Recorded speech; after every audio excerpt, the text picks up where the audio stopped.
So I'm dissolving some clear flavorless gelatin in a little bit of cold water and stirring out the lumps according to the package directions. You can use any brand or type of gelatin you like, as long as it's clear colored. And then I'm going to pour in a little bit of hot water according to the directions, stir out the lumps again, and then let it sit for a few minutes.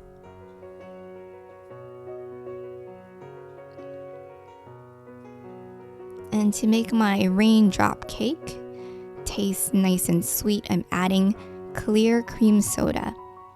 And the best part of this is the strawberry that gets soaked overnight in the cream soda. It tastes really good.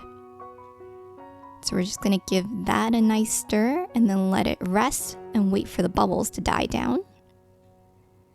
And while I'm waiting, I'm gonna oil my glass so it's easier to take out the gelatin tomorrow.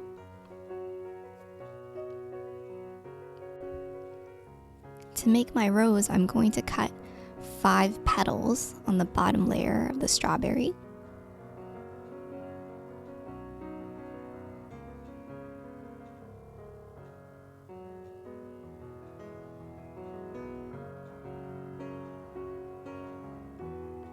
And for the second layer, we're going to cut in between the gaps of the first layer.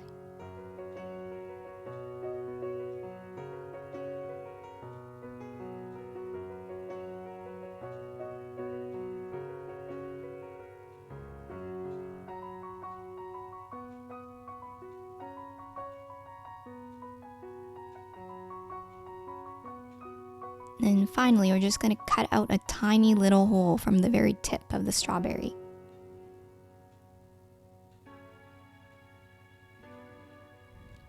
And there we have a little rose.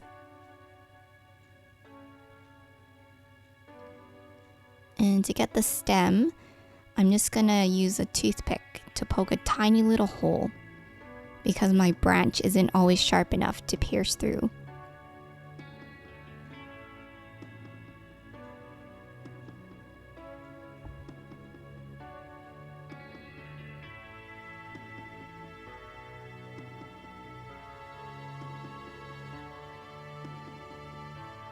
So once we get our branch in, it should hold up the strawberry nicely like this. Then I'm going to take a pair of wooden disposable chopsticks and slide the branch into the middle, and it should hold up nicely like that. And I'll just sort of position where I want my strawberry to go later. About center looks nice. Okay, now our gelatin is ready to be poured into the glass. And I'm just using a spoon because I'm scared of spilling it, but you don't have to use a spoon.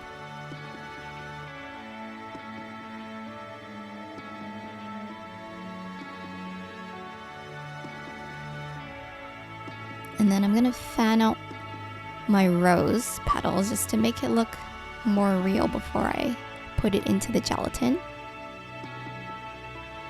And you might want to do this assembling part in the refrigerator so you don't have to carry it over later.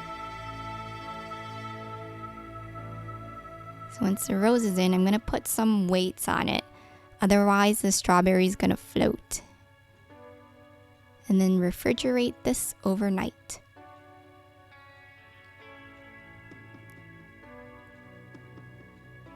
Okay, now that our gelatin has set, you can remove the chopsticks. And then I'm going to cut off the extra piece of branch. And I actually think this looks really nice inside the glass, but if you want to take it out, a combination of shaking, running it under warm water, and just using a knife to go along the edges of the glass will help you take it out.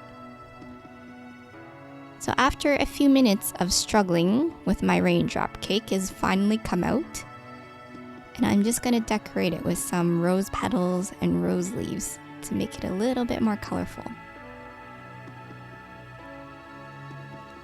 And there we have our enchanted rose raindrop cake.